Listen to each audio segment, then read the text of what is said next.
Contador Juan Carlos Protasi, si no hay un cambio importante a nivel de la política fiscal, en la producción en términos generales aquí en el Uruguay, con este panorama, ¿a qué fenómeno de carácter económico nos estamos acercando? Bueno, es una pregunta que prácticamente en la misma pregunta tiene respuesta. Es decir, si no hay un cambio en la política fiscal, monetaria, vamos a llegar a una situación verdaderamente crítica, donde ahora lo están sintiendo ya no solo los productores agropecuarios, sino todas las empresas de todos los ramos, ¿no? Comercio, industria, es decir, hay un cierre de empresas, hay una reducción de las plantillas de personal, hay una situación en que las expectativas de los empresarios son muy malas, ¿no? Y se está generando un clima de negocios que no es favorable para la inversión. Entonces, bueno, ya tenemos un cuarto año de caída de la inversión privada. Cuarto año consecutivo. Cuarto año consecutivo, ¿no? Entonces, bueno, esto es una muestra de que algo está pasando, ¿no? ¿Y qué es lo que debería cambiar? Que tuviera al alcance el Ejecutivo, que dijeran, bueno, vamos a cambiar esto. ¿Usted qué Bueno, diría? mire, al alcance yo diría que nada. Nada. Nada, porque al alcance políticamente ninguna de las propuestas que uno puede hacer razonablemente para corregir esto van a ser de recibo de ningún gobierno, yo diría, y menos de un gobierno del Frente Amplio, pero de ningún gobierno. Yo creo que han habido intentos en algunos países de corregir y de reducir los gastos y eso, pero verdaderamente no creo que sea ese el caso de Uruguay. Uruguay siempre resolvió los problemas de un modo, del modo más desprolijo posible, ¿no? ¿Así?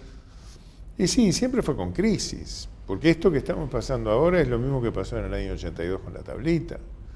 Y es un poco lo mismo, no igual, pero parecido a lo que pasó en el 2002 con la crisis que tuvimos, ¿no? Porque cuéntenos, para usted, ¿qué fenómenos en común hay entre esto que está ocurriendo en el 2018 y también en el año pasado, ya anteriormente, con relación a esos dos episodios de crisis económica, o 1982 y 2002? Bueno, yo diría que lo que uno está percibiendo es que acá hay todo un estado como de bienestar que está siendo sustentado, financiado por un gasto público creciente y un dólar que está contenido. Entonces, bueno, eso lleva a que la gente pueda consumir más bienes, sobre todo importados, y eso da una sensación de que está todo muy bien. Pero el ajuste que está haciendo, como decía hace unos minutos, el sector privado empresarial, es un ajuste que es muy fuerte y que realmente se está pareciendo un poco a lo que pasó en el año 82. En el año 82, en realidad, teníamos también un fuerte flujo de capitales, como tenemos ahora, que entran los capitales porque el gobierno paga intereses muy altos. Y como el dólar está planchado, entonces, bueno, todo el mundo hace lo que se llama la bicicleta, es decir, vendo dólares, recibo pesos, me coloco en pesos, hago una ganancia que es extraordinariamente elevada en comparación a lo que son las tasas internacionales. Entonces, esto es algo que evidentemente no es sustentable, no puede marchar. Es decir, una economía en la que no se invierte, en la que no se emplea gente, que se echa gente, es decir, todo esto va a terminar en algún momento en una situación verdaderamente de crisis, porque ya realmente hoy se está viviendo esa situación, tanto en los productores como en muchas empresas que tienen que cerrar, ¿no? Sí. La otra pregunta. Parece realmente osado pensar o audaz pensar que va a haber una devaluación, pero para usted, ¿el atraso cambiario de qué dimensiones tiene en este momento? Bueno, el atraso cambiario es muy difícil de estimarlo, ¿no? Pero yo creo que una forma es compararlo con una situación en la cual el dólar tomó un valor, digamos, de mercado, como fue a fin del año 2008, cuando la crisis de Lehman Brothers. Sí. Entonces acá se fueron los capitales y el dólar llegó a un valor de mercado que podríamos decir que era de equilibrio. Bueno, frente a ese nivel del 2008, hoy tenemos un atraso cambiario que se puede estimar en un 30%. 30%. Frente a ese nivel. Claro. ¿No? Ahora, ¿qué pasa? La situación se está manteniendo porque también Argentina está con un atraso cambiario y Argentina está gastando mucho y está más cara en algunos rubros que Uruguay. Claro. No en todos, en algunos. Y eso le está dando un flujo de turismo importante al Uruguay. Es decir, vienen los argentinos, han aumentado un 25%, entonces eso genera un bienestar. Entonces tenemos gasto público, turistas y la celulosa, que estamos en un boom de precios espectacular. Y de eso, de ahí no nos podemos... de ahí no nos podemos mover. Ahora, esto, mirando hacia el futuro, bueno, dependemos. Bueno, Argentina va a seguir así o en algún momento va a hacer corrección. Bueno, hoy por hoy se habla de que Argentina está en una política de perdurar, como ha llamado alguno, o sea, de durar hasta las elecciones. Y recién después de las elecciones se haría un ajuste. Quiere decir que esto puede durar un par de años más. Y bueno, y en Estados Unidos, en los mercados mundiales, también hay, digamos, una apreciación de Uruguay muy positiva, que hace que estén también viniendo los inversores. Pero son inversores financieros, no son inversores. Eso le quería preguntar. No, 4 años consecutivos, te dijo, de caída de la inversión. Y si hay flujo de capital, ¿qué tipo de inversión hay? Financiera, nada más, exclusivamente. Los bonos, las letras del Banco Central, las letras que... Eso es el único dinero que entra, porque la inversión extranjera directa, que es la que hacen las compañías multinacionales que vienen acá, actualmente es negativa. Llegó a equivaler a 6 puntos del producto.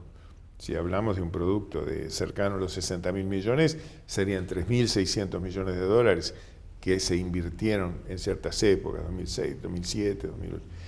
Ahora eso es negativo. Quiere decir que hoy las empresas están sacando dinero o se están endeudando afuera, pero no están trayendo capitales. Es decir, el único capital que entra es un capital financiero.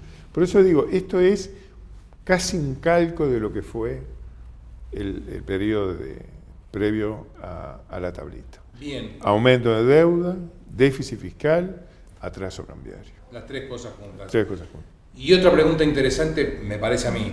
En el interior ya comienza a hablar cada vez con más insistencia los distintos zonas, ciudades o centros comerciales cercanos a las principales ciudades del interior, sobre todo de toda la franja agrícola, el litoral, de corte en la cadena de pagos, porque hay problemas para pagar debido a resultados negativos de distintas cosechas. Que no se puede pagar. Que no se pueden pagar, no se pagan proveedores, no se paga estaciones, gasoil, estaciones de servicio, no se pagan barracas, no se paga fertilizante. Un corte de cadena de pagos con esta situación, ¿qué puede ocurrir? Y bueno, eso puede traer aparejado de que se vaya a tener que haber un refinanciamiento, que ahí tendrán que ver los bancos si prestan a sus clientes para que estos refinancien o no, y si no, tendrán que haber, no sé, ejecuciones, no sé, los mecanismos legales. Sí. Ahora, esto puede ir increyendo, dependiendo de su magnitud, podrá llegar a Montevideo, puede ser el comienzo de una crisis, ¿no? Claro. ¿Le sorprende que Uruguay sea el país donde el gasoil tiene el mayor, tomándolo como combustible productivo, el mayor costo por litro de América? Y no me sorprende porque los precios que tenemos acá para los productos derivados del petróleo son fijados por ANCAP. Y bueno, las tarifas, el gasoil, la nafta, todo eso es para financiar el déficit público, es decir, es una calecita, ¿no? O sea que difícilmente, la pregunta va enganchada en la aspiración del aparato productivo de que baje el gasoil un 15% en estas condiciones no parece fácil. Y es difícil, no digo que no pueda ser, pero parece difícil.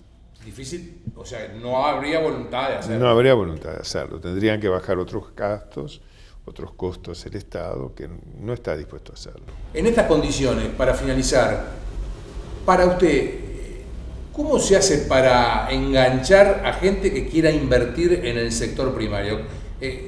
¿Quién invierte en el campo del Uruguay de hoy, contador Protasi? Y tiene que ser alguien de afuera del campo, ¿verdad? O alguien que tenga mucho respaldo. Bueno, digo, un profesional, gente que no viva del campo, que no tenga ingresos del campo. Entonces, bueno, esa persona puede venir a hacer un arrendamiento, comprar ganado, lo que sea, o puede hacer una plantación, en fin. Pero del campo es difícil, porque tuvieron un año espantoso, una sequía en este año, entonces es muy difícil que alguien diga, bueno, ¿cómo me voy a ponerme a invertir? Es una apuesta difícil. Claro. Algunas opiniones dicen que el año que viene va a ser un año relativamente bueno, pero hay que pasar todo este periodo, tenemos que pasar el invierno, que todavía no lo pasamos, ¿no? Entonces, bueno, el que tiene espaldas anchas y que puede bancar esta situación porque tiene respaldo financiero, bueno, de repente hace una inversión, una apuesta para el año que viene, pero el que no, va a quedar por el camino, ¿no? Muchas gracias. Bueno.